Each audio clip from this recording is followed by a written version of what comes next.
Friends, ఇవి కొరమైన ముక్కలండి. కొరమైన ముక్కలకి ఎంత చేసినా సరే అండి జిగురు ఉంటూనే ఉంటుంది. కొరమైన ఉప్పు, కారం, పసుపు రాసి పెట్టుకున్న కొరమేనండి. ఆయిల్ వేడెక్కుతుంది.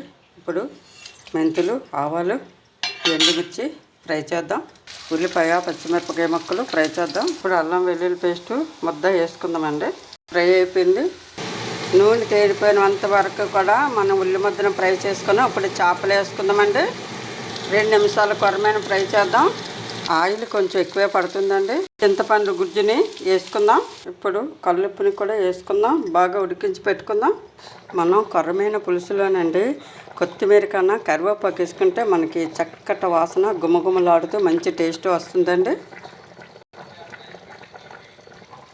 ఫ్రెండ్స్, ఈరోజు అయితే కొర్రమైన పులుసు అండి. చాలా బాగుందండి.